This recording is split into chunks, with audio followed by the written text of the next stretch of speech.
today, ang ating pag-uusapan is all about faith.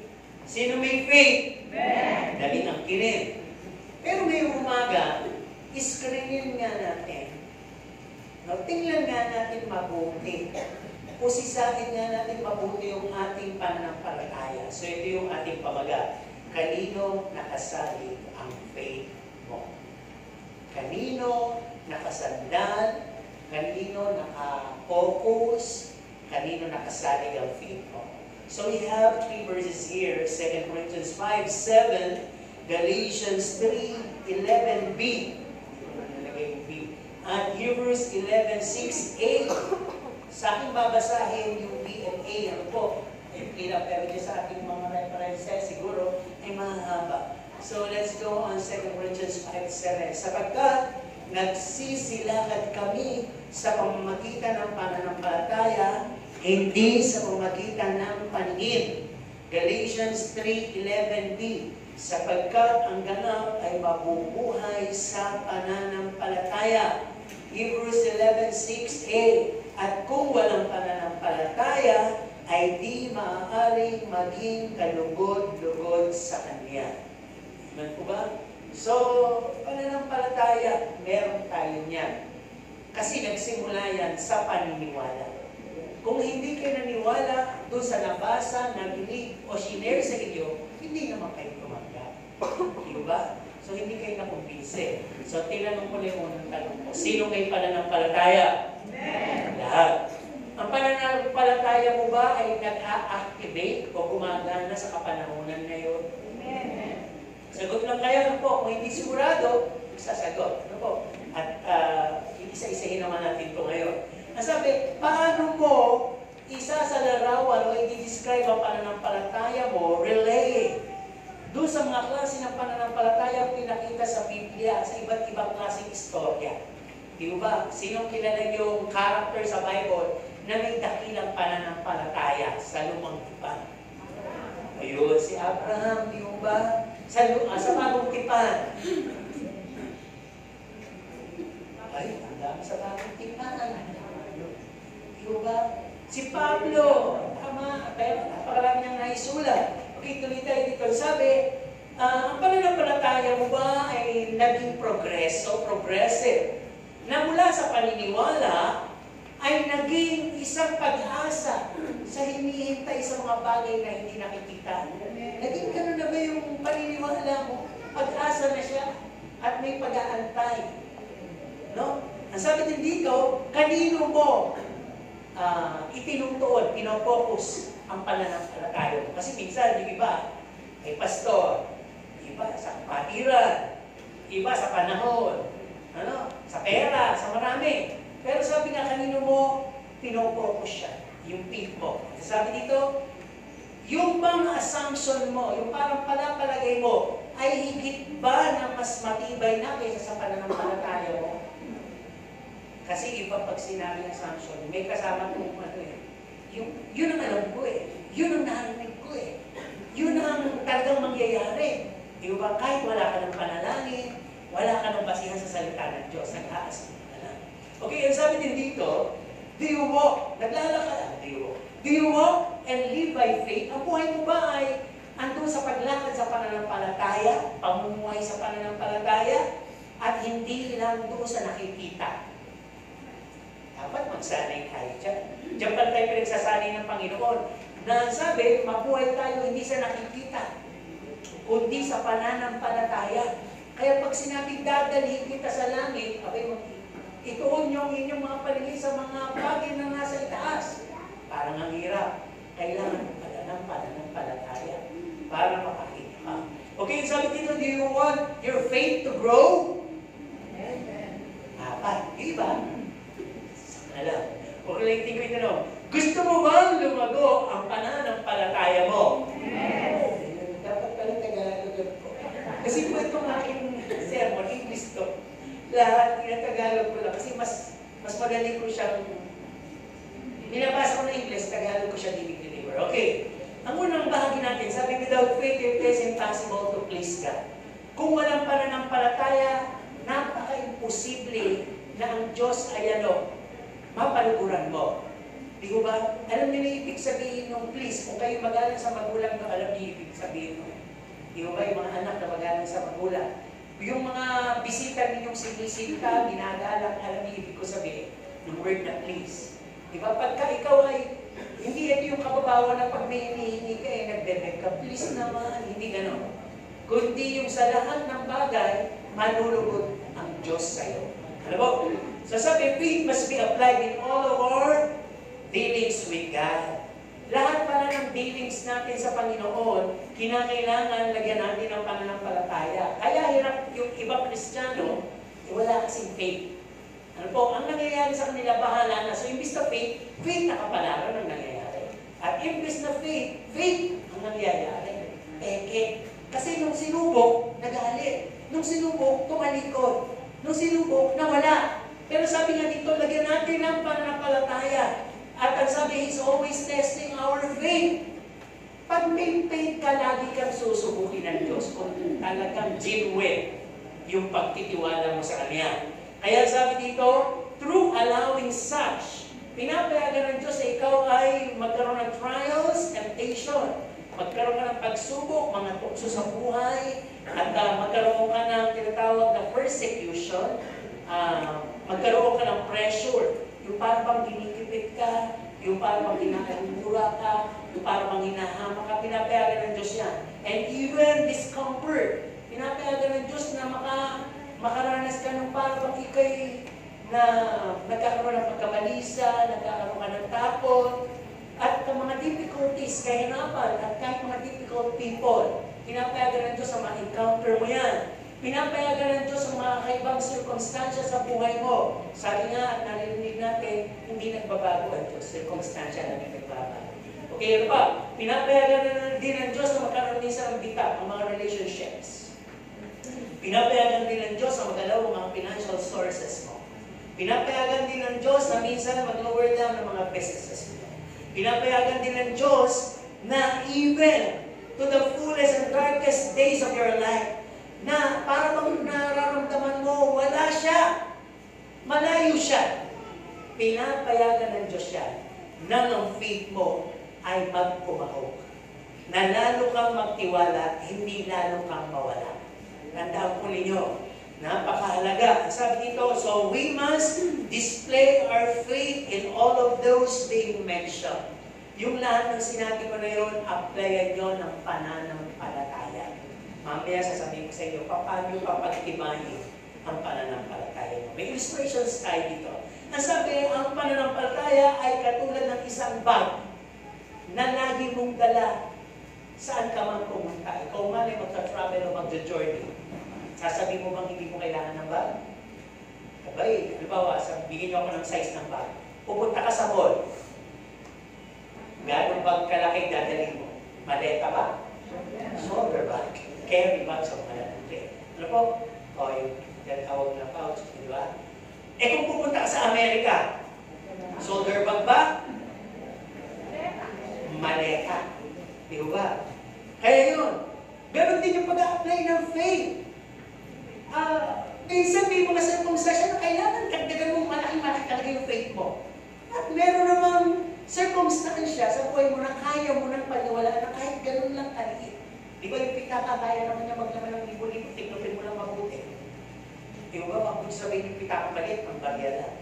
Yung coin purse, pwede rin niya maglaman ng mga libo-libo kung maayos ang pagkakalagay niya. So, ganun din yung faith natin. Kung ayos ang faith mo, alam mo kung sa verses na katalayon at nabasa mo, at nakarinig ka pa ng mga testimony, nakarinig ka pa ng teaching, nakarinig ka pa ng sermon, in due time, mabubuksan mo yung pitaka, yung bag mo, at makukuha mo yung pambiling, makukuha mo yung kailangan mo. Di ba? Pagka may pagka, makain ka, lagyan ng bibig mo, meron ka nung handkerchief, meron ka doon towel, may tissue ka kaya. Magsisikar ka, may tissue ka kaya, lagyan mo kaya ng tabo, pwede rin naman, di ba?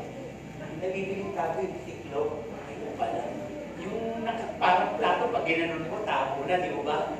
Bigyan mo kasi ako sa sasakyan na parang plato lang siya, ipag naiiyak ako, pag binuksan ko, parang marino lang malaki. Pero natitiklo, di ba? Yan ko sabihin, yung pag nyo pwede maglaman nun. Okay, ano bang illustration of faith? Faith is like riding a boat. Na paano bang nakasakay ka sa isang cruise ship? na kaya kang itawid sa napakalalayong destinasyon, mga pulo-pulo, mga island, at talagang napakalalayong na dagat. Ang ginagawa mo lang dun sa barko ay natutulog, namamasyal, at naniniwala ka, maya-maya andun ka na sa pupuntahan. Tama? At ang faith ay tulad din, kung mayroong barko, ay parang nakasakay kami sa aeroplano. Ano po? Alam mo ba, kung sakasakali, di ba ako naisip ko kasi minsan may nakasakay ng plano, paano kaya nalalaman nung mga piloto yun, di ba? Na doon papunta. Diba? Okay, mamaya natin kaduktong din kasi mamaya. So faith is like a label ng mga produktong binibili mo. Pag bilan nga po ng gatas, di ba? Tapos ang nabigay sa'yo, pork and beans, hindi po ito, gatas. Bakit? Yung kasi yung label. Tama? Di ba dati nauuso yung mga label susulatan mo sa likod? Iuhulog mo, mananalo ka. So nung nauuso yun, may kami bumili dati ng dilata nila mami, yung mga family sardines. Ang dami na yung binili. Hanggang tinanggal namin yung mga tinanggal namin. Nakakasawa na, di ba? Nakasulat ng lahat ng label na hindi naman nanalo. Tapos dumating yung time na nahaluan na siya ng mga ibang dilatan, natanggalan na lang din ng label. Eh magkakasize. Ano ba to? Sardinas ba to? O green peas? Di ba dahil wala na ang label? Ayun ang ibig ko sabihin. Kaya ka bibili nun ako, kunin mo sa grocery, sinabi kasi na yun ay gatas, na yun ay corn beef. Eh paano kung may magloko? Pinalitan ng pork and beans. Pagbukas mo corn beef, tsamba ka. Ayaw ba? Mas masarap yun. O kaya naman nakalagay, luncheon meat. Pagbukas mo naman, sardinas. Ayaw ba? Magtitiwala ka pa ba? Hindi na, mahirap na. Okay, kaya pala nakakarating yung aeroplano sa kanyang pupuntahan dahil, sabi nga, faith is like a radar. May radar kasi yun Tama? At may mga watchtower, may mga control tower, building, whatever na nandoon sa landingan ang nagpapadala ng signal kung saan dadaan at kung gaano nakalapit yung destinasyon. Kaya sabi, katulad siya ng radar na nagiging light or lead or guide through a cloudy and dark skies at night as it times. Di ba?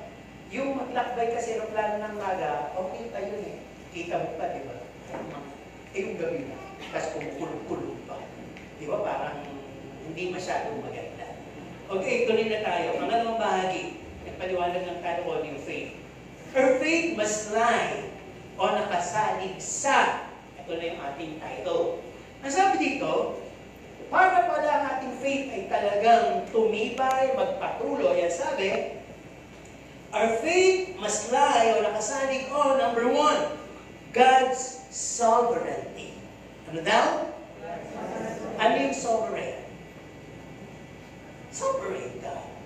Pagka pininiwanag natin ito, sa kadakilaan ng Diyos, sa karunungan ng Diyos, sa kalakasan ng Diyos, sa kapangyarihan ng Diyos, sa mga hindi masukat na kaalaman ng Diyos, sa mga walang pinanggalingan at walang katapusang Diyos. Yun ang ibig sabihin nun. Kapag sinabing sovereign God, kaya hindi mo siya pwede questionin. Ano man yung pinapayagan mo sa buhay mo, wala kang dapat gawin, kundi pasalamatan lang siya. Di ba? Minsan, di ba nakakita tayo nung gumagawa ng nagpagawa ka ng bako, nagpagawa ka ng bahay. Minsan, yung nagmumos lang kayo. Ba't hindi mo inuunan to? Di ba? Parang marunong ka pa doon sa kantero, marunong ka pa doon sa gumagawa. Mas alam nila yung dapat unahin. Parang ganun tayo isa sa Diyos. Marunong pa tayo sa Diyos. Pero sabi nga dito, our faith must lie on God's sovereignty. Sapagkat He is all-knowing, all-powerful, and ever-present. Nasa ka man, nasa simbahan, nasa bahay, nasa workplace, nasa school, nasa palengke. Alam niya ang ginagawa mo. Lalo-lalo na kung lagi kang nakatawag sa Kanya, tumingi ka ng gabay, proteksyon, tulungan, kaalaman, ba't hindi niya bibigay?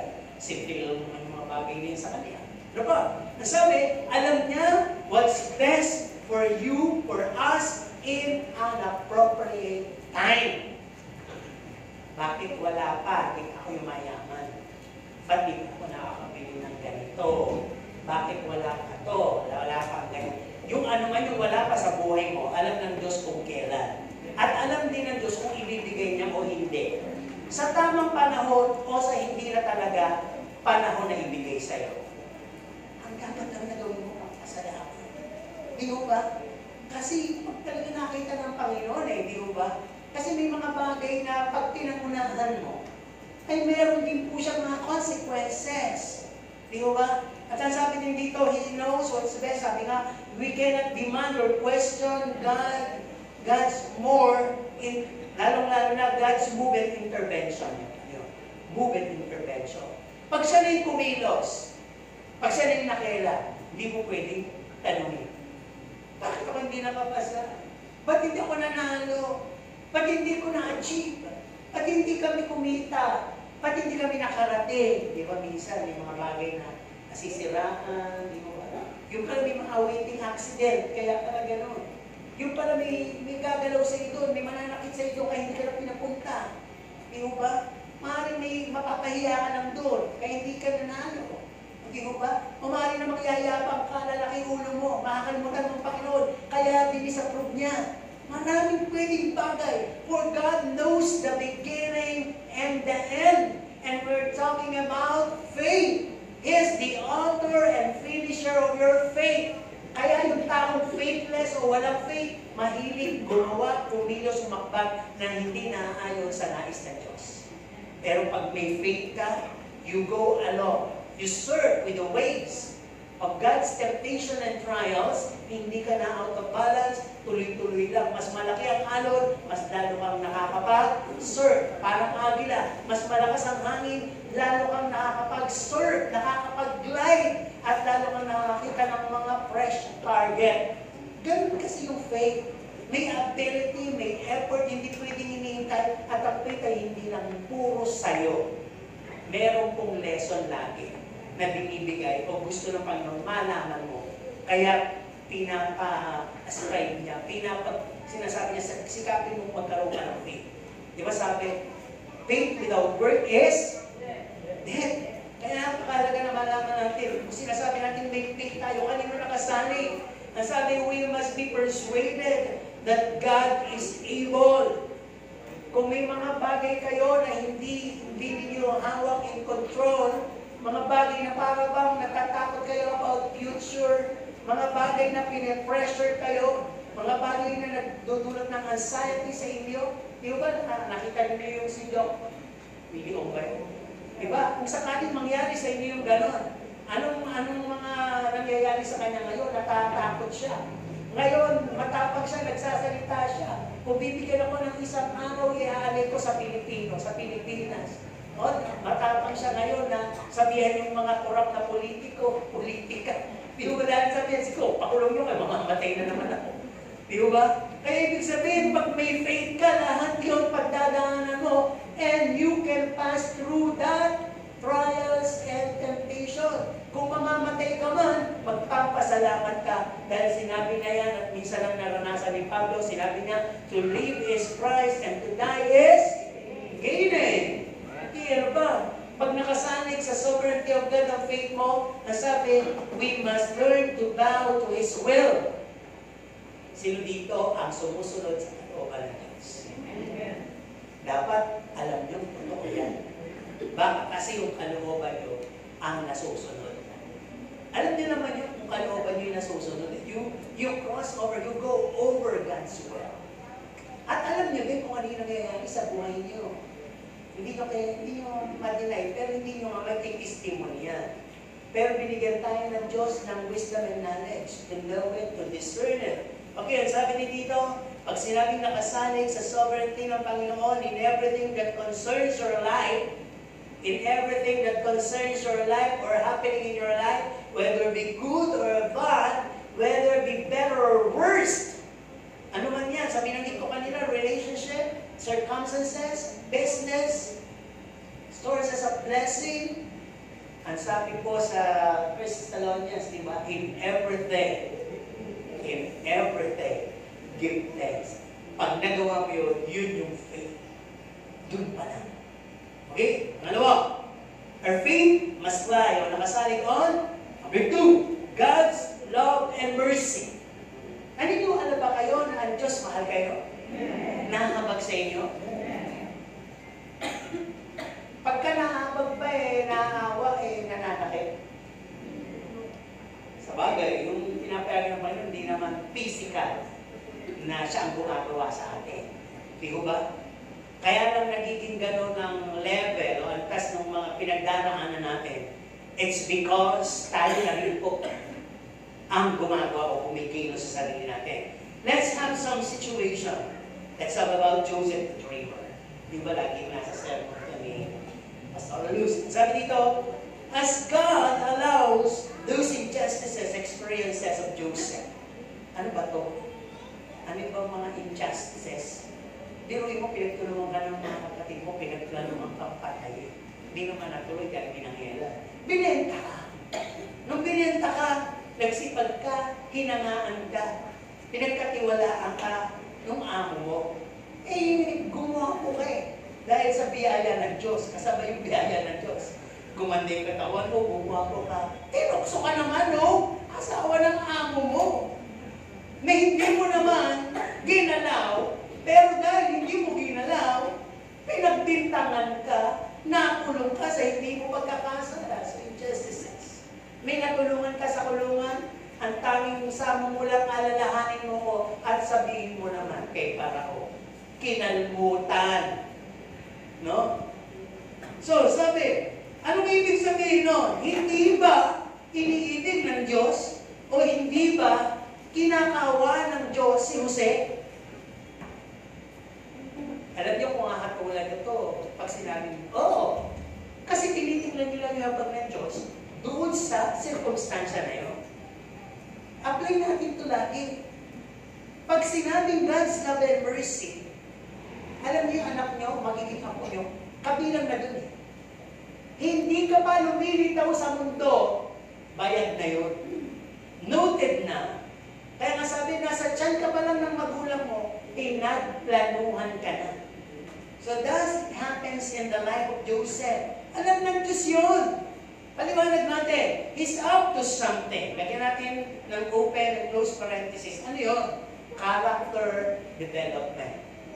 He need to develop the character of Joseph. You know Joseph, who he was when he was young. Nananaginip, di ba? Nananaginip ng gising. At hindi nakatulala sa hangin. Nagyaya ba? Di mo matabi ng bibig niya. Sinasabi niya ng ikayabangan yung kanyang panaginip na yung pananim ng kanyang mga kapatid ay yumuyuko sa kanyang pananim. Di ba? At yung buwan, araw at bituin ay nahabol siya. Yuyuko sa kanya. Futuristic yun. The prophecy. So nag-cause sa kanya ng boastful attitude.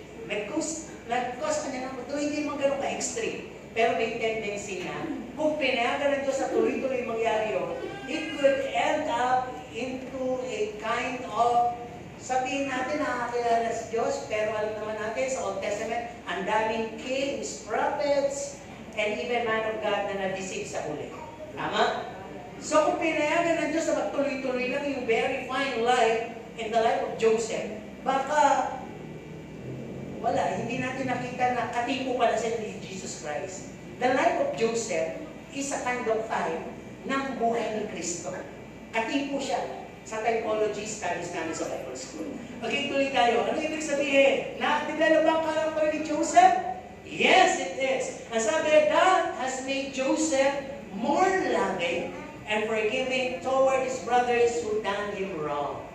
Di ba natuto siyang tumanggap, natuto siyang magpatawad, natuto siyang mag-anyaya, natuto siyang i-embrace lahat yung kasamaang ginawa sa kanya before. Siguro kung hindi siya nakulong, hindi nagkaroon ng mga injustices sa buhay niya, ganun ba siya? Hindi siya gano'n. So faith works in the life of Joseph. Why he survived? Because of faith towards God. Kung nag-uusap tayo ngayon tungkol sa love and mercy, alam ni Joseph, sa corner ng kanyang isip na mahal din ako ng Diyos. May pag-ibig ng Diyos sa akin. Nakalimutan ako, napagbintangan ako ng aking kapaligiran. Pero may isang Diyos na hindi nakakalimot, na may awa sa akin isang araw. So, di ko ba na naginip? Sa panaginip siya dinali ng una, sa panaginip di siya ni-rescue ng Panginoon. Pinanaginip yung parao, kaya siya naalala, di ba? Kaya, let's move on. Alam na natin ang kwento nyo. So, ano ibig sabihin natin dito? Faith is not more about our benefits. Gusto ko may faith para marami akong blessing. Gusto ko may faith para mangyari sa akin po. Gusto ko may faith para makarating ako doon. Hindi po. Ang sabi dito, so faith is not more about our benefits. We must strive. We must work. Kasi without work, it is dead. It is more of learning and implying what God wants us to achieve. Kaya pala may mga situations, circumstances, na inilalatag ang Diyos sa iyo para makita niya kung paano mo didiskartehan yung sinasabi mo pananampalataya na makalulugod sa akin. Ito yung isa sa bagay na hindi ko pinagmamalaki. Lagi ko napupuri ng magulang. Kasi amo sa kanyang mga anak. Ako yung pag napagalitan, yan mo nagtatampo eh. Pinapalagpas ko, mamaya nakakalik na ako sa kanya, nakakayakap na ako sa kanya. Hindi ka tuloy yung kapatid ko, ayaw kumain, nagtatampo, sasagot, alakan. Ako lang yung hindi gano'n. Di ba? Kaya, ibig sabihin, ganito yung faith eh. Ang gusto ng Diyos makita kahit pinapayagan ko yun, hindi ka galit sa akin. Hindi mo ako tinatanong. Hindi mo ako sinusumbatan. Dahil lahat yan, kapiranggot lang yan. Yung faith, kapiranggot lang yun. Sinlaki ng buto ng mustasa, may mangyayari na. Pero wala, imbis na faith ang ginagawa mo, o dinidisplay mo, puro ka reklamo, puro ka tanong, at lagi nalang parang bago ang bagay sa'yo. Di ba? Halimbawa, nag-repeat ka ng grade 1. Dadating ba yung panahon, siguro 10 years old ka na, grade 1 ka pa rin. Lagi na lang hindi yung exam. Hindi ka pa kasi nakakapasa yan. Kaya kailangan itingpuli yan. So, gano'n lang. Pag hindi ka pa nakakapasa sa mga testing and trials sa buhay mo, paulit-ulit lang yan. At minsan, binibigyan pa ng Diyos ng tinatawag na in disguise. May twist. Baka hindi mo kaya yung ganitong diskarte, yung mawala ng pera. Subukan kaya natin, malugi ka na ng tulog yan. Mukhang mareklamo ka na. Subukan kaya natin, bawasan naman ang membro ng pamilya mo. Di ba? Matigas-tigas ka pa, hindi ka pa rin totoo. Subukan naman natin, magkasakit ka kaya. Ayan. Lagyan na rin natin ang mga taga-usig. Di ba ganyan nangyari kay Bo? Di ba? Ang gusto lang ng Panginoon, habang dumadagdag pa ang mga pagsubok sa buhay niyo, lalo niyo siyang tinataas para pasalamatan at purihin. Hindi inilulubog, hindi inaalis sa isip at puso na tinatanong bakit gano'n. Parang kung lalos, ang dami ko ng dalo ang dami ko namang bibigay ang dami ko nga nagalangkado na Oo, namin ko, may tulog din naman ako doon. Hindi gano'n. It's more working hard. Okay, tuloy tayo. God's mercy and love. Bago nakita po sa inyo. Di ba parang ganito lang yan eh. If you want mercy, if you want to attract God's mercy, be merciful toward others. Nasa Bible ba? Mapapalad ang mga mahabagin sapagkat kakahabagan sila. If you want to attract God's love be forwarded to you, love your enemies. Love everyone, but most of all your enemies. Ito na po yung faith. Ang hirap nun eh, difficult people yun eh. Put and apply faith, you can do it. Hindi naman pag sinabing love eh, literally ay akap. Sabihin, simulan mo dun sa huwag mo nang pansinin yung maliliit o pwede niyang ugali na nakapagbibigay sa iyo ng pangingiba o awkwardness. Parang kilalanin mo na siyang gano'n. Pag-pray mo na lang. At kung harap siya sa inyo kasi mga isang ngiti lang. Harap siya na yun, may malakas na boses, ikaw na naman. Isang malamang na boses. Oo nga eh. Di ba? Magkakaayos din kayo. Pag hindi siya naayos, ibig sabihin, hindi siya nalatagan ng biyaya ng Diyos. Pag ikaw ay habang tumitigas at lumalambot ka, ibig sabihin, ang biyaya ay nasa iyo. Amen po ba? We have to choose that. Okay, number 3, saan nakasalig ang pananampalataya mo? Number 1, saan daw? God's sovereignty. Number 2, at ang number 3, ang sabi, provision. Ano yung provision? Pag sinabing provision, ang Diyos ang nagpro-provide, nagpapakain, nagdagamit, nagbibigay ng lahat mo pangangailangan. Dapat nakasalig doon, ha? Na ang Diyos ang iyong provider. Okay, ano ibig sabihin nito? Tingnan natin sa Old Testament. Ang halimbawa natin dito si Elijah. Sabi ng Panginoon, pumunta ka sa isang lugar, mag-mission ka doon. At pumunta ka doon sa isang babae. At tumira ka sa kanya. Alam niyo ba nung makita niya yung babae, sabi niya, ako'y propeta ng Panginoon at ako'y inuutusan at titira ko sa iyo. Sabi ng babae, hindi naman nagreklamo. Oo nga. Pero meron na lang kami konting harina at konting mantika. Pag naubos yun, wala na. Mamamatay na kami mag-ina. Mamamatay na kami sa gutom. Pero sabi niya, hindi patuloyin mo. Gagawa ng Diyos. Pinatuloy nila si Elijah. Ang pinag-uusapan natin, provision. Naubos po ba yung harina at langis? Hanggang nandun si Elijah, patuloy na nagluluto ng hotcake siguro yun. Ng hotcake, yung mag-ina. Kasalo pa nila si Elijah. Pero sabi nila kay Elijah, onti na lang ito, mga ilang butuan na lang. Kasi ito, patay gutom na kami. Gutom na kami, ibig sabihin, mamamatay na. Sa gutom, patay gutom na yun, sabi ko. Okay, so ano ibig sabihin? Pag ang Diyos ang nagsabi, matutupad. Di ba, nag-mission na si Elijah. Ginanit niya si Jezebel at ang mga propeta ni Jezebel. Long story short, hinanti ngayon siya. Nagtago siya sa kuweba, gutom na siya doon, takot-takot, tinikinaw, nalalabit, hinahan kasi ang buhay niya. Sino nagpakain sa kanya? Sino nagdala ng pagkain kay Elijah? Kailan yun? Hindi na basta ibon. Anong klaseng ibon? Anong kuwa? Uwa? Ginawa niya naman manghihilot yung doon. Wala sinabi. Nagdala doon ang uwa. Uwa! Di ba? Nagdala ng pakyutan, ng honey, at nagdala ng mainit na tinapay. O, may bacon naman. Nagdala! Diruin niyo, di ba? Nakwento nga sa inyo, yung isang kwento, pusa ka, kaya magnakaw ng bangus para sa inyo. Wala ka ng Diyos, at kanyang kapitbahay, hindi ligtas, nanakawin niya. At ito sinabi magandang gawin ng pusa, baka kasi magnanakaw. At pinangalanan yung lupi. Balik tayo. Provision. Ang sabi nga dito, ang Diyos ay, nababasa natin, na ang Diyos, pinakain niya yung mga Hebreo, yung mga inilabas ni Moses sa Egypto. Di ba talagang nila sa disyerto, sa ilang. Pinakain, bukod ng reklamo. Ang Diyos sapat magpakain eh. Itong mga tao na pinapakain ng Diyos, pero gawin din sa nila, umuulan na, mana. Ay, tamad, sa katakot. Anong ginawa? Anong ginawa? Nag-imbak. Alam nyo, nung buksan nila, amoy daga. Ang baho, bulok. Ayaw ng Diyos mo gano'n, yung imbak ka ng imbak, para bang, parang hindi mo na siya gagawin Diyos ng bukas. Di ba? Ayaw mo nang mag-effort bukas mahulog. Ay, kung talaga tutuusin, dapat ganito lang ginagawa niya. Di ba? Hindi. Pagkakain, pulot pa, pulot. Kuha ng banga, basket, sige, kuha. Ganun ang ginagawa. Ganun din ginagawa ng mga mananampalataya ngayon. Tinatakot sa YouTube, tinatakot sa TikTok. Lilindol na, damingguan. Dami nga nag-impact mga dilata. Bakit mga dilata yung paglindol niya, padubagan sa inyo, di ba? Mga bigas-bigas ng bundok, dumagan sa inyo.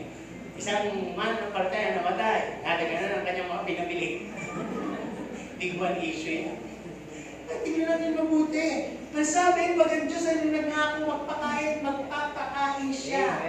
Di ba, nagbigay ba siya ng pagkain na kami? Nagbigay ba ng tubig? Nagbigay.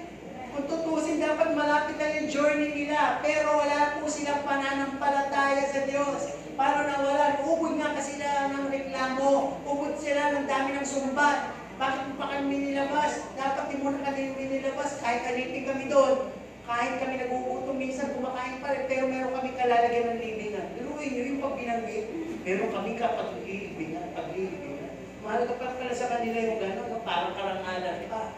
Okay, tuloy tayo dito. Sa New Testament ba, nagpakain ng Diyos? Provider ba siya? So alam natin ito. Nung siya po'y nag-sermon at naramdaman ng pagkakagutom, sabi ng mga alagad, marami ng gutom, pauwiin nyo na, gagabihin niya mga yan, hindi sabi ng pala, manapin ng pagkain. That hour, para bang magpapalasing ko yata, sa kahanap ng pagkain. Diba? So, sa paghahanap nila, nakakita sila ng batang may bitbit na ilan yung isda at ilan yung tinapay? 5. Yung akin kasi nirecord, 5 isda, 3 tinapay. Nagkapalit pa. 2 isda. Whatever! Kahit ba, isa. Ang mahal ito na parami. Di ba na parami ng Diyos? Pamigay mo yan. Habang pinapamigay, hindi nawawala yung basket, napupuno pa. Habang kinakain nila, napupuno pa. Nang makita nila, mga timapa na sila sa busog. Anong nakita nila? Sobra-sobra pa yung dami. Na mga sumobra, pero sabi ng Panginoon, sinupi. May leksyon dito, sayang. Siguro may pabaon yan. Di ba? May pa-take out. Yun ang ibig ko sabihin. Pag ang faith mo nakasalig to who God is, sa probation, at sabi nga dito, Philippians 4:19, lagi yung favorite ko, ewan ko lang, ba't hindi nangyayari o hindi binibigyan siguro ng faith. But my God can supply all our needs according to His riches in heaven through Lord Jesus Christ. Kaya sabi, paalala, avoid food panic buying. Sabi ko, huwag kayong mag-ibak lang kayo ng tama. Okay, at sabi, we must avoid food panicking and storing a lot in our storage. Di ba may kwento dito, yung ibak ng ibak, sabi niya, hindi na kasya. Magpapagawa pa ako ng mas malaki. Para may ipak yung mas marami. Ang sabi ng Panginoon. Bakit sa sinabihan nga? Kasi, wala ka nang alam kundi magtiwala sa sarili mo, magtiwala sa kakayanan mo, sa lahat ng na-produce mo, hindi ka man lang nagpasalamat. Kaya sa gabi ito, kukunin ko ang buhay mo. Di ba? Pagka nasusobrahan na tayo sa mga bagay-bagay, hindi na nakasalig sa Panginoon yung ating pananampalataya, dadayahin din tayo. Pasalamat, kain na lang tayo. Sometimes God allows na hindi na fried chicken ang ulam mo eh. Tuyo, bakit? Kasi pag fried chicken, kagat ka kagad. Pati buto, kasama. Pati loob ng buto, sigot mo. Pero pag tuyo, pause ka muna. Titingnan mo yung tuyo. At makapagpapasalamat ka doon. Di ba? Kaya sometimes sinalaw ng Diyos yung tuyo talaga. Okay, tuloy. Sabi niya dito, of how He feeds the birds in the air. Yun na lang. Bakit dumadami yung ibon? Nagpapakain ng Diyos sa kanila. Ikaw pa kaya rin nilikha ayon sa kanyang wangis? Tayo pa kaya? Ang hindi papakainin? Masipag ka lang at makapalako ka, mamulot ka sa palengke. Eh si pastor mo kasama ko, namumulot siya, hindi ko siya pamimili. Minsan babalik yun, 300 lang. Maghapon na namin, mura pa nun. Babalik yun, bibigay pa yung 200. 100 lang na gastos. Kami lang binili ko, pastor. Bakit po yung mga gulay? Hindi ko napulot. Pilipolyo, may kamatis, may sili, sibuyas. Ando sa akin, pastor. Isa pa may galang sa akin. Hindi ko pa tinawag. Natatawa ko yun kasi yung nakaalam lang, di ba? Ang maganda, practical kasi siya. Appreciative. Kaya ang ko siya ng pagpapala. Okay, tuloy tayo. At ang sabi dito, ikaw na yung mga hiwaga ng pagtitiwala sa Diyos, sa provision. He can supply you more than of what you give and share to others. Kung kayo mapagbigay sa iba, kaya niya pang lagpasan yung binigay mo sa iba na yun. Tama po ba? Ano ba? We must not skip and quit in giving unto God. Huwag lang yung tigilan. Mamigay kayo sa Diyos, mamigay kayo sa kapwa. At pag nagbigay kayo sa kapwa, nagbigay kayo sa Diyos. Tama? At sabi din dito, as we give, mahalaga po pala ito, we must show and apply ito a cheerful heart. Because God loves a cheerful. Sino yung pag nagbigay? Magbigay ka, ikay bibigyan. Tapos mong bibigyan, gumagano ko kayo. At ako din naman gumagano ka pa. Papa-sex bomb na dance. Diba? Kasi, magbigay ka.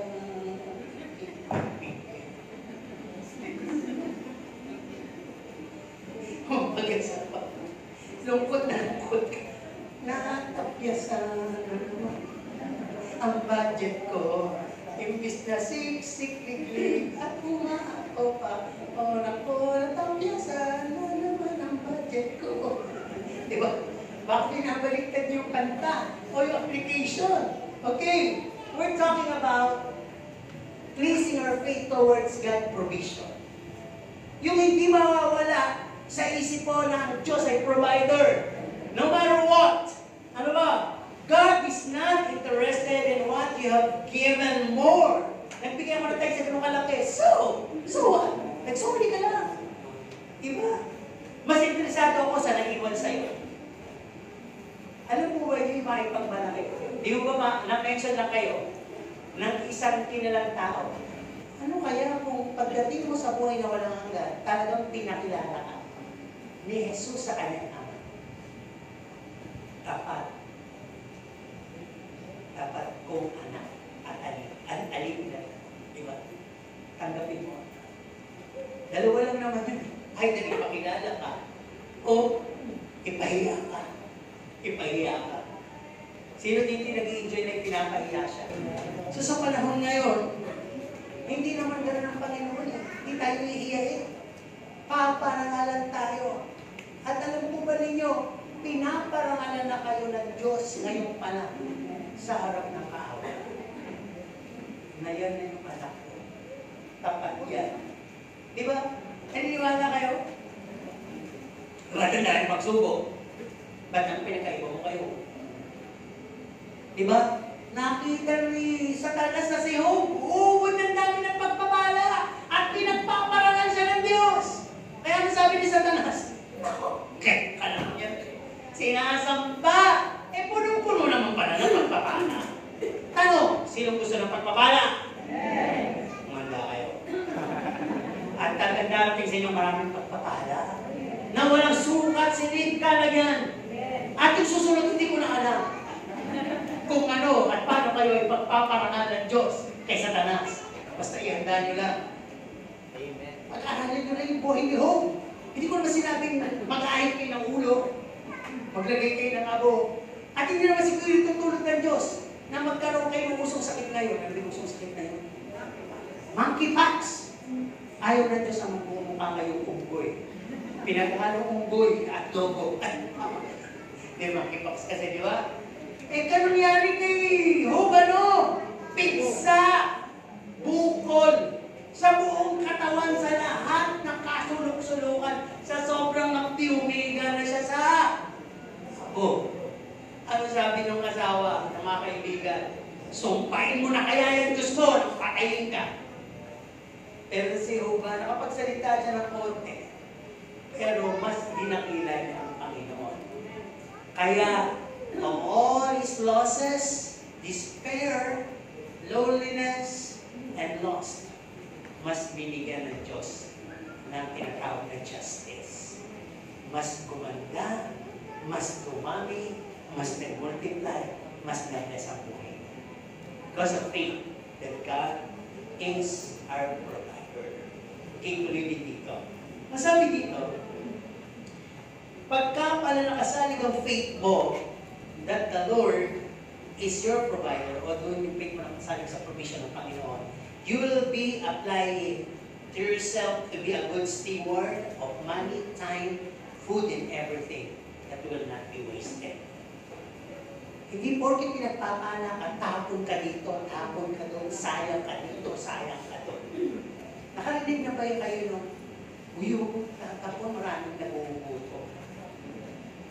Kaya yung ibang walang mamo sa basura na may pagkain kasi, di ba? Nakita nyo yung, ayaw ko, kasi hindi ironic pa rin yun, mayroon pang mga iba eh. Pupunta sa loob ng napakalaking basurahan, nandun napakaraming tsokolate, napakaraming mga tinatapon. Pero, pag tinapon nila, sealed pa rin, di ba? Kaya napapakinabangan eh. Hindi ko sabihin, maraming nagtatapon sa mga saganang bansa, maraming nagugutom sa mahihirap na bansa. Kaya pag nakikita yun, kahina-hinaya. Pero ibahin ninyo yung may relasyon ka sa Diyos and that your faith is lying on God's provision. Magugutom ang mundo, magkaka-crisis ang mundo, ikaw, may Christ is your provider. Tama po ba? Kasi nakasalig eh. Kaya, ito yung huli doon sa provision. Pray the simple prayer. Give us this day our daily bread. Alam mo niyo yung word na daily bread? Hindi lang basta tinapay yun, hindi kanin ulam yun. It talks about your everyday needs. Needs. Okay.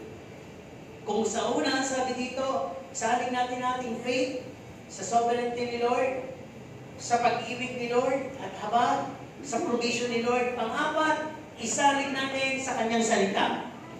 Sino yung nagbabasa ng Bible? Pag nagbabasa ka ng Bible, madaling ma-inspire ang faith mo. Madali siyang lumitaw. Madali siyang ma-pour. O madali siyang titibay. Kasi nga sabi, faith comes from hearing and hearing. And faith comes from studying and reading and reading. Doon talaga lalaki pananampalataya mo. Kaya ibig sabihin dito, pag sinabi God's Word, na yung faith natin dapat nakasalig sa salita ng Diyos. Ang sabi nga dito, una, tanggapin mo na that God's Word is like double-edged sword. It's like a double-edged sword. Matalim talaga. This is for us. Intentionally sa atin ito. Tatanggalin ng Panginoon yung nakapakat na masamang espiritu sa atin. Tatanggalin ng Panginoon yung mga wickedness na nasa sa atin sa pamamagitan ng kanyang salita. Yung evilness sa atin, tatanggalin ng Panginoon. Kaya sabi, tatagos siya sa iyo mula sa kalamnan mo, hanggang sa kabutuhan mo, hanggang sa paghihiwalay ng mga kaso-kasuhan. Pero that is not literal. Kung nasasaktan lang ang puso mo, puso pa lang yun, issues of the heart pa lang yung mga tinatalakay, nasasaktan ka na. Pero sa entire life mo, hindi pa ikaw inaagupit ng Panginoon. Hindi ka pa niya malumpo, maparalyze, o kung ano. Di ba marami, lalo-lalo na sa old days, mga panahon ng mga evangelists, na salita pa lang ng Diyos, at yung nakakarinig eh, super duper evil possessed, namamalipit eh. Nagkikikisat eh. Tumatakbo, tumatakas, hindi makayanan. Yung talas ng salita ng Diyos. Di ba? Kung tutuusin, hindi ko naman sabi na maliit. Kulang pa nga sa talas yung nadi-deliver na salita. Kaya nga yung mga evilness, hindi pa rin mawala eh. Diba? Sinasalat, parang magic na lang ngayon eh. At dito yung espada, hindi na nahihiway. Diba? Ang gano'n na yung tendency ng mga tao ngayon. Sa tigas ng puso, sa kapunuan ng tali ng puso, hindi na makatagos yung salitang maliit. Diba? Ano ibig sabihin nito? That His Word is like a key that free us from slavery. Ang salita ng Diyos, tanggapin mo na para susi ng katotohanan, papalayain ka sa pagkakabihan mo. Ano ba? It is a food of our soul and spirit. Yung taong ayaw kumain, magiging malnourished. Yung taong ayaw kumain, hihina. Ganun din sa spiritual. As much as you receive and accept all truths of God's Word, lalakas kang Kristiyano. Mangyayari talaga yung inscription sa iyo that you are a righteous Son of God. Na talagang pag dumadating kayo mga righteous people, tataliwa sa iyo. Yung mga gusto kang dalhin sa kasamaan, iiwas sa iyo. Hindi makakatagal sa presensya mo. Bakit? Punong-puno ka na, kalayaan, katotohanan, ng lahat ng mga mabubuting makapangyarihan sa salita ng Diyos. Dahil nakikita ka. Nakakita na po ba kayo ng shield? Lalo-lalo na ng mga panahon ng mga Roman, panahon ng mga Roma. Di ba, nakasakay sila sa kanilang chariots. Ano lang ba yung may mga shield? Kasi ngayon, yung suot ng mga army, tagusan ng mga bala din, di ba? Pero sila mga bakal, may helmet. Kasi pag nahin doon, di ba, nasibat.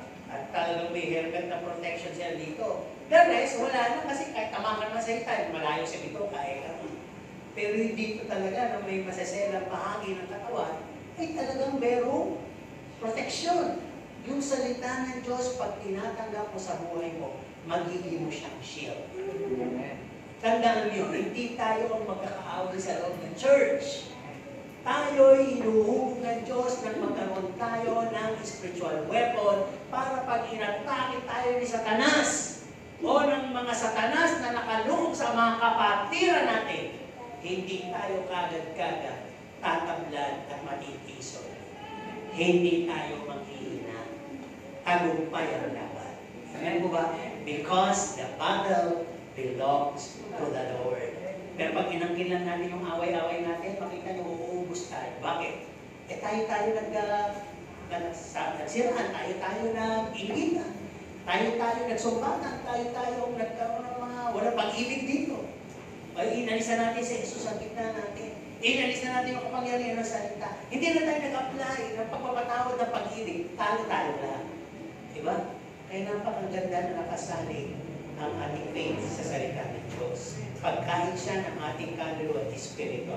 At ang napakaganda dito, bakit kinakailangan isalin mo sa salita ng Diyos? Sabi sa John 1:1, si Jesus, na una ay ang salita, at ang salita ay sumasa Diyos, at ang salita ay Diyos. Be respectful, be reverent whenever you hear God's word. Don't be an enemy of God's word, but be a defender. Because dinidefend ka lang ng salita ng Diyos. Pagtanggol mo din. Alam niyo, kalaban yung misa sa salita ng Diyos, yung pride niyo, sarili niyo, hindi naman si pastor, hindi naman kapatiran niyo, na nagsasabi, ikaw yun, hindi. Sarili niyo. Yung hindi niyo kasi matanggap. Kaya, dahil hindi mo matanggap, nagkakalkate ka. Sa pagkakalkate mo, tutulungan ka rin sa tanas. Tama yan. Talaga tinitira ka ng pastor. Tama yan. Pinagbibintang ka ng mga kapatiran. Dahil gano'n ka naman kasi talaga. Kaya may ilis ka doon, di ba? Pero pag talagang tinanggap mo ang salita ng Diyos, ang pasimula ay si Jesus, di ba? Ang salita ay sumasa Diyos, at ang salita ito ay si Jesus, siya ay Diyos. Di ba? Kaya pag nire-reject mo yung salita, ang unang mong nire-reject, hindi naman yung salita eh. Yung salitang dinadala. Si Jesus. Di ba? Okay, ano pa sabi dito? God's Word, faith toward God's Word. Isalig natin doon. Sinabi naman sa Bible, ang pakinabang ng Word of God. It is to teach us, rebuke us, cleanse us, trim us, mold us, discipline us. Amin ba tayo doon? Amen. Yung ba sinitong gustong kumain na lang ng isdang pinakuluan, hindi na kinalaskisan, hindi na tinanggal ng masa. Ano kayong lasa? Mait, di ko ba? O kaya naman, ano kayo ng baboy, initya nyo lang sa, hindi nyo na pinatuloy-tubo. Ibityan nyo na lang sa malaking, ano ba yung pakuluan ng tubig, lumangkot na kasama na yung bali mong kainin. Masarap pala ito. Nakatusok-tusok pa dito sa may lalamunan. Challenge. O di ba, ngayon pa lang, kaya mo gano'n na kayo. Tinjiring-jiring na kayo. Okay na yung panty kayo gutumin. Okay. So, gano'n din. Di ba gusto natin malinis yung kinakain natin? Ang Diyos, hain tayo sa Kanya. Dapat malinis tayo. Nakakaliskisan tayo. Dapat tayo, huwag pilosopo eh. Diba? Dapat napuputulan tayo. Miso ngayon ba tayo meron? Diba? Dapat alisin yung mga bagay sa atin na hindi karapat dapat sa harap ng Diyos. Di ba kung alam mo yung pag-aaralan niyo yung pag-aalay doon? Di lahat ng mga taba niya susunugin. Yung lahat ng laman ng loob niya susunugin. Tapos, yung magandang parte, okay, maingit, bibigay doon sa priest o sa modelo kay pastor. Yung mga malalaman, yung mga masarap gawing tapay. Pero yung the rest, susunugin, hindi kasi pinapakain yung mga paa, hindi pinapakain yung mga ulo, hindi. Yung dugo naman, iwiwisik sa altar. May kanya-kanyang gamit pala yun. Di ba yung taba pagka nagbabarbecue yung bang? Yun, tilo nyo. Yun ang sinasaklo ng Panginoon. Diba? Kung tutuusin yung waste nun, ihanin nyo lang sunugin ang sasabihin. Diba? Yun ang Panginoon eh. Tapos binibigay niyo yung the best part mo sa mga lingkod niya. Diba? Kaya napakaganda. Kung titignan po natin, ang sabi nga dito, matuto tayong tumugak sa salita ng Diyos. Kasi sabi dito, without faith, kung sa salita ng Diyos, you'll reject. You'll reject. Alam niyo yung word na reject? Sinong na-reject na dito? Wala. Na-eject. Wala. Yung tinanggihan, ibig sabihin. So, do not reject God's word pagka nangyari wala ka faith. Do not often feel offensive. Bakit naman kasi sabihin ka nung sabihin, titisod ka? Alam mo yun, yung kaya wala mong bato papakatisod. Diba? O kaya naman you often accuse God's word of hurting and hitting you. Baka natin na lang yung bukadura ng bibig mo. Hindi kaya ikaw naman na yung nakaka-offend sa Panginoon. Diba? At sabi dito, don't accept and submit to its truthfulness.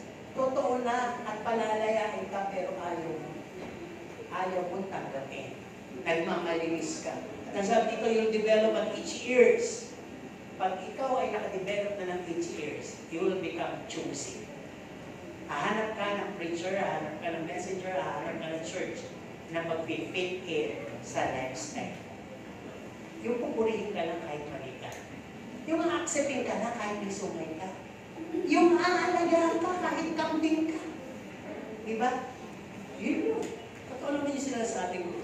Hindi nyo naman matigin na yun. Okay, tuloy tayo dito.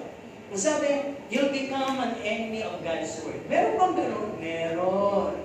Sa Galatians, sabi ko, pag enemy ka na ng katuwiran na salita ng Diyos, kahit anong tuwid daw ang salita ng Diyos, hindi ka na matutuwid. Bakit? Tinanggihan mo yung katuwiran. Tinanggihan mo. Okay, yun ang pang-apat. At ano pa? Sa pang-lima, sabi, you must lie your faith o isandig mo ang pananampalataya mo sa author and finisher of your faith. Sino yun? Si Jesus. Hindi po ako naglagay ng faith sa inyo. Hindi rin si Sister Luz kahit mabalik yan. At lalo hindi ang mga leaders nyo.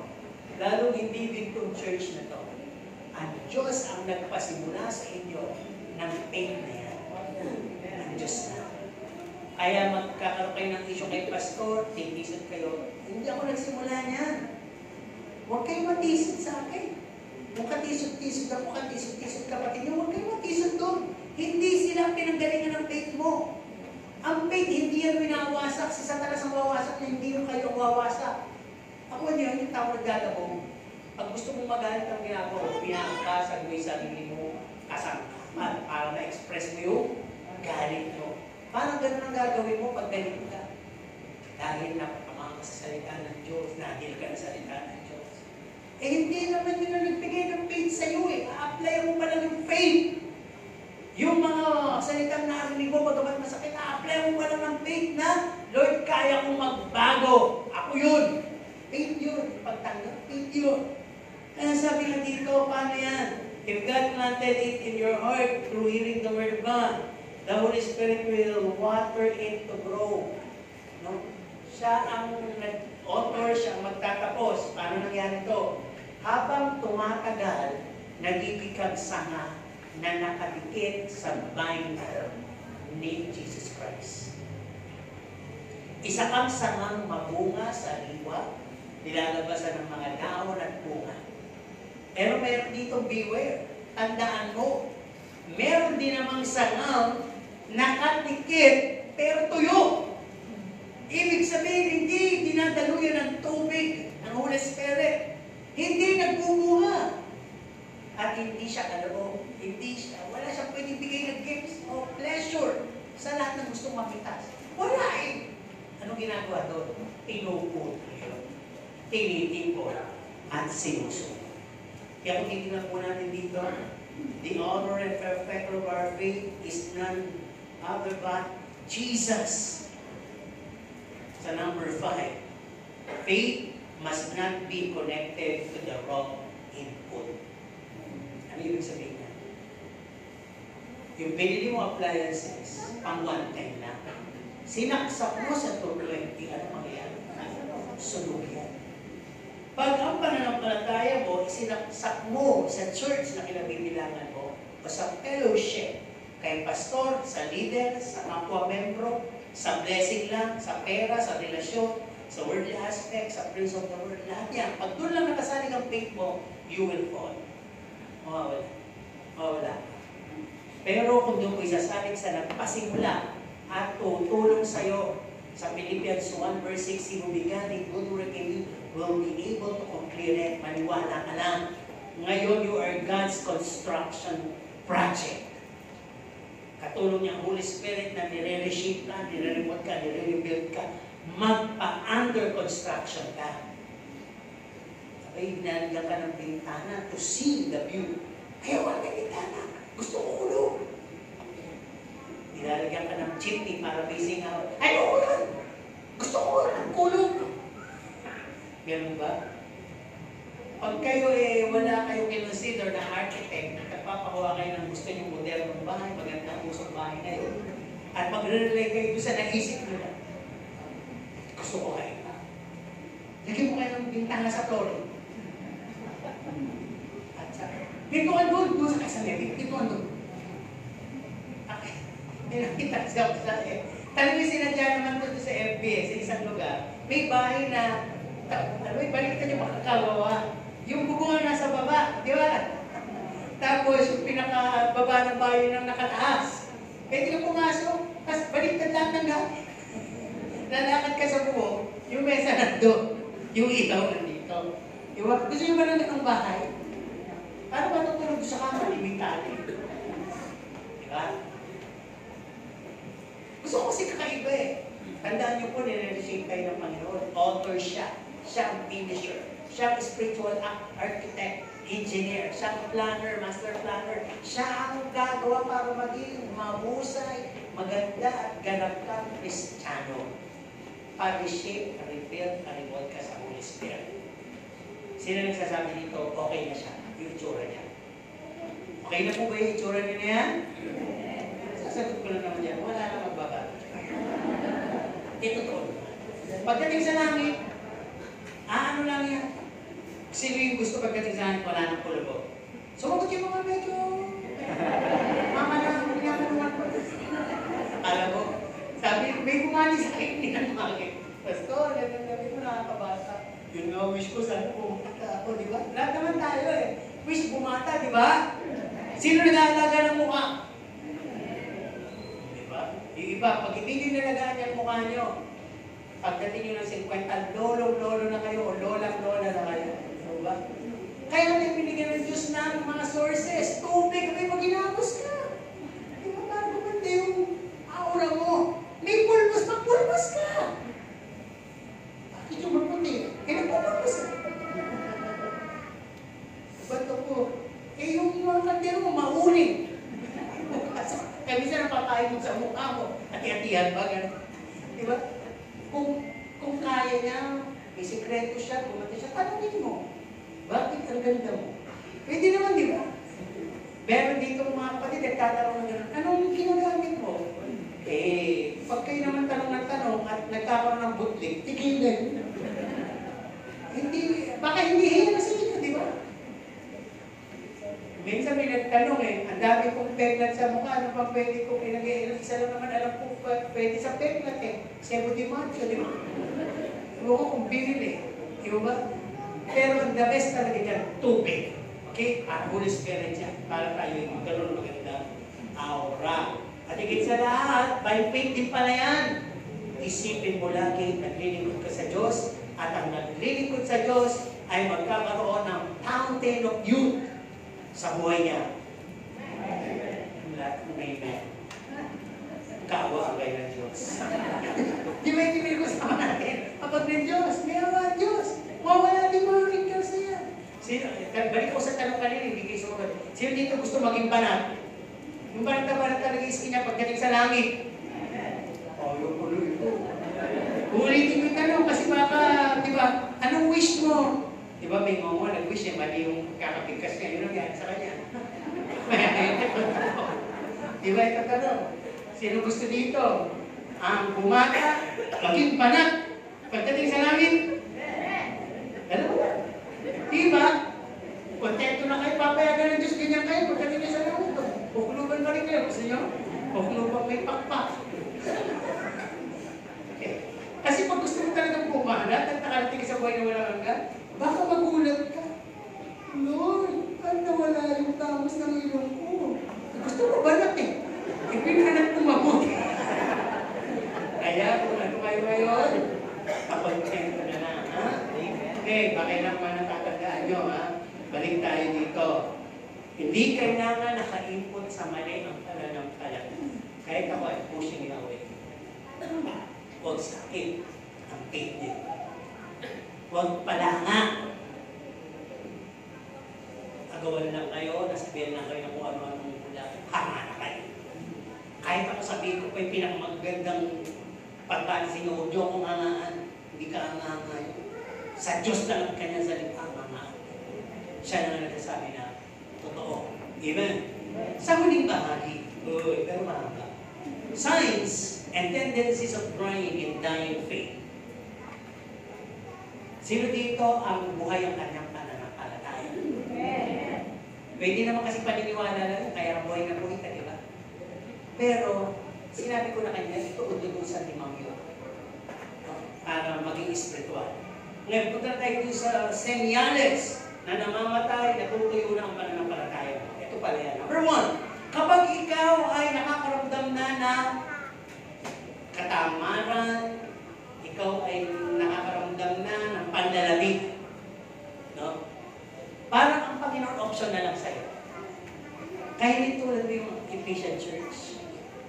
Binabanggit sa Revelation chapter 2. Oo, naglilingkod ka, pero may mas marami tayo sa tinatamad ka, nanlalamig ka. Lalo-lalo na pag walang blessings. Kasi ang daming problema. Parang gusto ko nang bumitaw. Nagawa din ka. Ano ba? Ang mga senyales. Sabi niyo, when we attend Lord, fascination and entertainment. Diba? Kumakanta tayo, napakaganda ng combo natin, napakaganda ng screen natin. Walang katulad. Brown out. CD lang. Harap ng kiti-kiti. Buhay na buhay ka pag talagang ang entertainment sa loob ay buhay din. Ang sabi dito, signs of tendencies na nagtatry and dying ka na. Number 3, when we start bringing up petty issues. Hindi naman na dapat tinatalakay sa loob ng church yung mga sumpong, tampo, yung mga maliliit na bagay na pansariling pakinabang mo lang, lahat tayo sa Diyos tumuon. Pero marami kang komento, marami kang dislikes, sinasamahan pa ng katamaran, kainipan, may galit ka pa, hindi naman kagalit-galit, gusto mong magpagalit, gusto mong magalit sa ulo yun. Diba yung sa church minsan gano'n eh. Di mo lang nakibo, galit. Di mo lang nakamayan, galit na kaputo ko yung kamay niya. Diba? Hindi mo lang kinausap, bad breath kasi. Sabi mga, inusan naman kasi minsan. Diba? May walang din akong sense kasi sasabay kaya. Minsan isipin mo ba tayo kay lapitan? Baka naman meron ang physical na problema. Baka madaldal ka. Bakit siya masingit? O may amoy. Yeah. Diba? Yun yung pinaka-plain reason. Pero sabi nga, pag anak ka ng Diyos, lahat yung tanggap mo. Ngayon po ba, nakwento mo na sa iyo, ay, bong, sa akin. Kwento ka na, di ba? Okay, tuloy na dito. Sabi dito, pagka ikaw'y nalalamig na, sabi, when you're active. Sino active dito? Tasa kamay. Kasi matatama ang kalimutan. Sino active ang faith? Ito na, akala niya, nakalisip kayo. Pag ikaw daw ay active naman, pero sa bahagyang pagsubok, bigla kang natumba. Natisod. 1 Corinthians 10:12. Na-sidetrack ka. Di ba? Kasi sabi yung faith mo hindi ka na. Sinasabi mo na, pero hindi po siya na. Kasi pag talagang faith yan, kahit ang pagsubok, kahit ang relasyon, hindi ka mahiwalay sa Diyos, kahit nga makayat ka. At number 6, when you're easily distracted of all the accusations you receive. No? Tandaan po ninyo, pinagbibintangan kayo, inuusig kayo, inaalimura kayo, Kristiyano kayo. Ang tanong, may kasalanan ba kayo? Meron naman pala eh. Hindi makakibo, di ba? Ulitin kita no, inaalimura kayo, inuusig, pinagbibintangan. May kasalanan ba kayo? O meron. Kaya dapat eh. Pero dun sa nagsasabing wala, pero meron ito. Kasama pala, nandito sa Matthew 5, 10 to 11. At napakapalad pa pala natin pag ginaganon tayo. Trophy pala natin yun. Sabi ko pinagwiwigaan, lalong-lalo na, inaalan-mura kayo dahil sa pangalan ko, mapalad kayo. Dahil hindi kayo ginanyan, kung hindi kasi kayo sumunod sa akin. Eh, kaso sumunod kayo eh. Di ba? So, arise your faith. Let your faith arise. Okay. So, sabi ng tao natin dyan, bashers, hindi mo natin magpag-guilty dun eh. A good man will always stand. No one can put a good, righteous man down. Tama ko ba? Sabihin na nila lahat, kahit na ikaw ay mabait pa kay Maria, may basher ka. Hindi lahat gusto ka. Amen po ba? Maganap na kayo ng tao dito, lahat gusto siya. Walang ganun. Kaya kahit sino pa man ng mga presidente, merong oposisyon. May ayaw, may galing. Okay, tuloy tayo dito. Number 7, sign ng tendencies na dying and drying ng faith mo when you easily get bored and tired. Pagod, inip, lalo na sa mga hinihintay na sagot. Dahil wala, hakbang ka ngayon ng gusto mong hakbangin. Yan. Self-will ang tawag dyan. Pag ganyan katulad ng pinangungunahan mo yung kalooban ng Diyos, yung time ni Lord, hindi naman masama kasi nga may prayer tayo eh. Pero always ask God's guidance, signs, and right time. Di ba? Siguro magandang humingi lessons sa Panginoon. Diba? Leksyon. Yung malaman ano yung lesson na tinuturo ng Diyos. Ba't wala pa? Bakit hindi pa? At bakit ayaw ko i-approve? Okay, number 8. Signs and tendencies of crying and dying faith. Sabi, when you believe a certain person, hindi na sa Diyos ang pananampalataya mo. Ano ba? Nakasalig kay Pastor. Sa lahat ng sinabi ko, sa lahat ng style ko, sa lahat ng gawin ko, yun din ang makikita sa kilos mo, salita mo, at gawin mo. Kasi hinahangaan mo ko eh. Kaya pag sinabi ko isang araw, pagtimpla tayo ng inuming may laso. At sabi nga sa Bible, iinumin natin yan, hindi tayo mamamatay. Sigurado. Iinom kayo dahil hanga kayo sa akin eh. Diba? Kaya talagang nire-reject ko, huwag niyo akong hangaan. Tao lang din akong katulad ninyo. Iba-iba lang tayo, naatasan lang akong mamulat bilang pastor.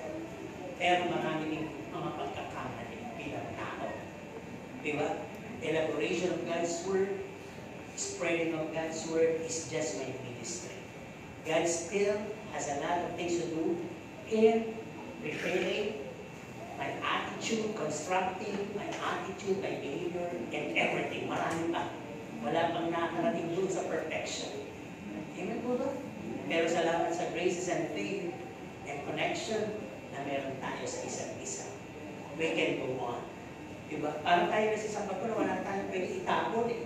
Pwede ba pagka lahat na lang gusto mo sa barko eh, tapon mo sa dagat na hindi mo gusto. Tapon na si Kapitan. Tapon yung mga puro na yan. Makikita mo, ikaw na lang natira. Saan kayo makakaroon eh? Diba? Kaya kailangan natin ang bawat isa. Sige, sabihin nyo, sino hindi natin kailangan? Kailangan ba natin ang busit sa loob? Kailangan. Sino bubusit sa iyo para maging kang mabait? Para maging kang mapagpipil? Kailangan ba natin ang mga salbahe sa loob? Sumagot natin yung mga salbahe. Sumagot ka. Diba? Siyempre, mapano tayo iibig. Yung mga abusado, kailangan ba natin yan? Oo, para makapagpigil din tayo. Yung mga manluloko. Oo, para tumalino tayo. Diba? Dahil kung wala yan, hindi balanse ang buhay ng Kristiyano.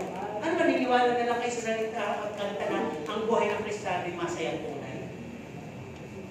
Tama po ba? Kung may papalit kayo doon, anong pwede niyo ipalit? Ang buhay ng Kristiyano ay, ano? Laging pala. Hindi kasi mapala. Ano?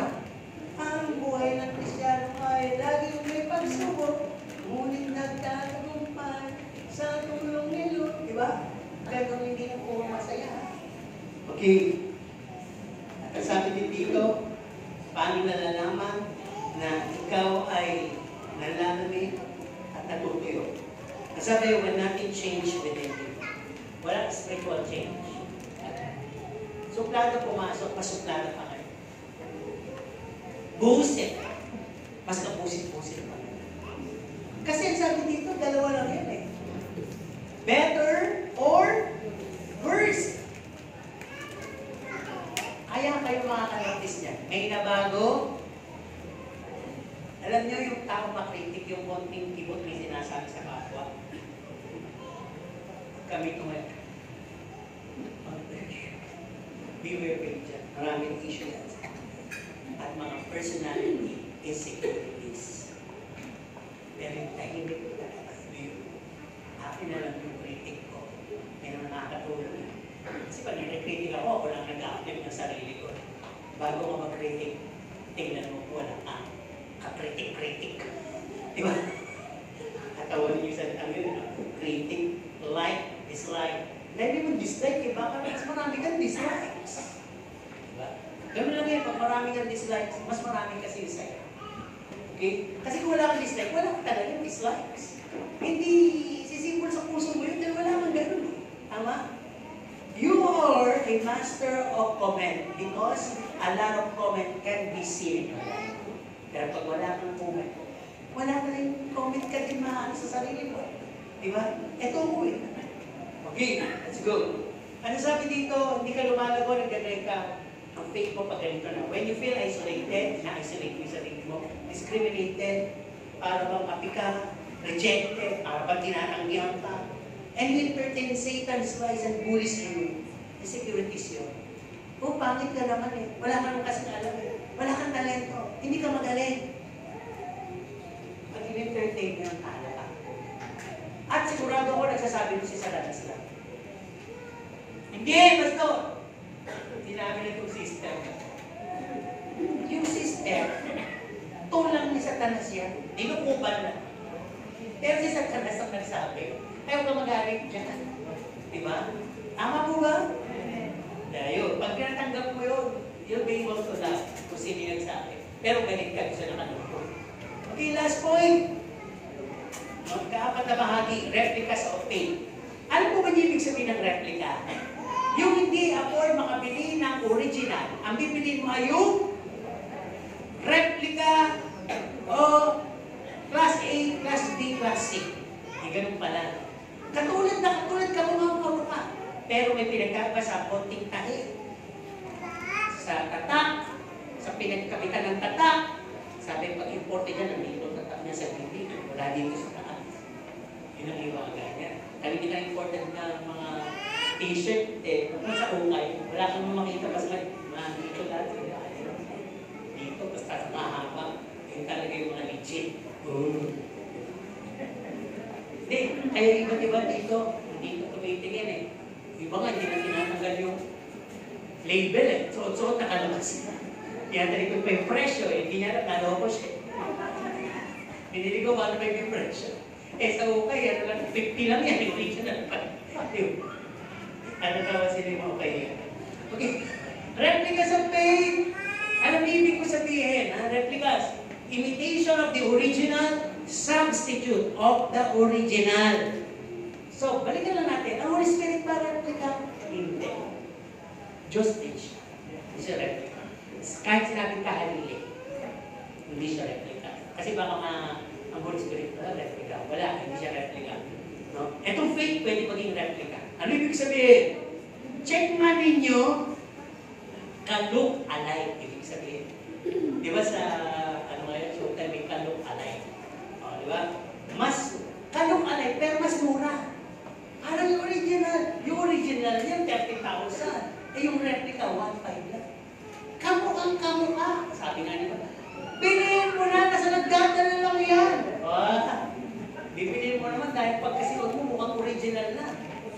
replica ka na. So, ano yung ibig sabihin ng mga replica ng faith? Ito yan. Pag ang faith ko ay not imitated faith, replica yan. Ano yung ibig sabihin imitated? Yung hindi talaga sumibol sa'yo yung paniniwala. Nag-ride on ka sa paniniwala ng iba. Kung siya ay convinced sa salita ng Diyos, tapos sinabi, Amen! Ikaw naman, Amen! Nadala ka. Nang hindi mo naman naiintindihan. So, sabi, na-imitate mo yung faith niya. Nakikita mo siya, manakasong, ay, ikaw doon. Pero wala sa puso mo. Solid na mga doon mo ba? Diba? Imitated faith. Ano ba? Influence faith. Halos katulad. Ano ibig sabihin?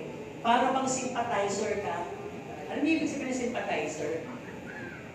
Kung saan mo agos, dala ka. No? Ano ibig sabihin ng influence faith? Na, sabi ko, na-apply ang faith sa lahat eh. Pag may hayo, uy, hindi sabi, kasama ka? O, sasama ka? Ay, kasama ka. Kasama ka mga. Pagdating naman sa hayo, hindi mo naman namin gano'n mo, nakatayo ka. Nakikigulo ka lang. Nakikarami ka lang. Influence faith. Nakauwi ka, wala kang balitang maganda. Walang nag-stir up ng faith mo. Walang nagpagana sa'yo. Walang nagpadalan sa'yo. Basta alam mo may event lang. May nangyari lang. Excited ka lang. May concert lang. May lakad lang. Ganon. Influence faith. Parang barka-barka lang tayo. Sige, nadala lang kita. Sige, sama ka lang. Mga replika po yan. Ano ba? Assuming faith. Ito ang pinaka-common ngayon. Nag-a-assume ka na pupunta ka sa langit kahit alam mo na marami kang hindi natutupad. Kahit alam mo na may red flag kang ugali. Mas marami kang red flag. Kahit alam mo na mali ang puro ways mo, wills mo, ginagawa mo, pero assuming faith ka. Ano ibig sabihin? Palagay ko. Mas alam ko. False faith. Ano ibig sabihin ng false faith? Yung pananampalataya. Kung may false humility, maling pagpapakaba, meron din maling pananampalataya. Ito na nga yung pananampalataya, akala mo nakatuon sa Diyos, pero hindi pala. Nang nasubok ka, hindi pumagkit, bumitaw. So false po yun, ha? Akala mo malaki, pero no faith at all. Ilang false faith. Rootless faith. Rootless, walang ugat. Nakakita na ba kayo ng puno na mababaw ang ugat? Kaya nyo masasabing mababaw ang ugat na isang puno? Kapag siya ay nabuhal. Tama naman yun eh. Di ba may punong buhalin katulad ng isang palo? Hindi naman malaki dahon na, hindi liit. Pero pag nakikita niya na sobra, humihiga, natutong ka. Ano ba yung mga matitibay na mga puno? Mangga, di ba? Nara, tiyong, huwaya. Pero yung iba, kumbaga, ganun din mababaw ang ibig sabihin. Baka ganun yung mga faith natin, mga replika lang, ha? Konting ibot lang, tumba tayo. Malakas natin magpuri, laki natin magbigay. Attendance natin perfect. Pero nasubok tayo, tumba tayo. Di ba? Di ba na kung natutumba ka by the sling of the Spirit? Eh hindi, natumba ka talaga. Ano ba? Deceitful faith. Faith naman daraya. Alam mo yun, akala mo na nanditiwala ka pa sa Diyos. Pero, cover lang pala ang Diyos. Mas may faith ka kay pastor. Mas may faith ka sa kapwa mo na pauutanin ka. Bibigyan ka. Pakakainin ka. Patutuloy ka. Hindi pala sa Diyos. Deceitful faith yun. At ang deceitful faith pa, ay yung may sarili kang pamamaraan, may sarili kang interpretasyon. Eh, ganito ako. Nakakala mo lahat ng ginagawa mo, katanggap-tanggap pa sa Diyos. Na lahat ng ginagawa mo, pagsamba, pag-aalay, pagbibigay, eh, tinanggap ng Diyos. At yung mga dumadating sa iyong pagpapala, faith din lahat yun. Hindi na sa Diyos galing yun. Siyempre, pag daya ang pinagsimulan, daya din ang bunga. If God can bless you, Satan can also bless you. God's blessing is a lot of more pleasure and delight. But Satan's blessing is more of sorrows. Sorrows and yung tinatawag na pagsisisi. Di ba? Meron siyang lungkot, meron siyang pagsisisi, meron siyang mga bagay na kapag-abagal na dumating na kasama. And last of the replicas of faith is the hyper-faith.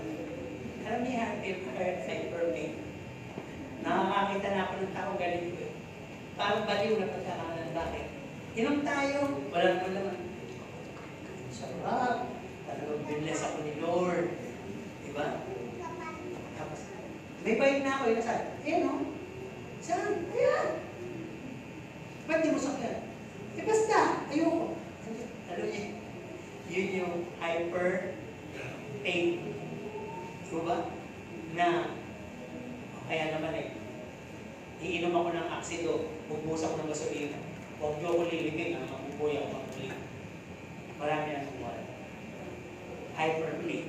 So yung mga binanggit ko na yun, meditated faith, influence faith, assuming faith, false faith, witness faith, reasonable faith, hyper-faith, replicas po yan. Alam mo original, pero hindi genuine. Kahit yung genuine. Kaya conclusion natin, let us check, screen, discern to whom our faith lies. Saan ba nakasali ang faith mo talaga? Sa tao ba? Sitwasyon, pera, pamangguhan, gaya, kasiyahan, everything. It should be all forwarding to God. Kailangan doon lang nakasalik sa lima natin pinag-usapan, nakasalik sa sovereignty ng Panginoon, sa pag-ibig at awa niya, sa mga pagpapala, provision niya, sa salita niya, at sa Kanya na nagsimula at magtatapos nito.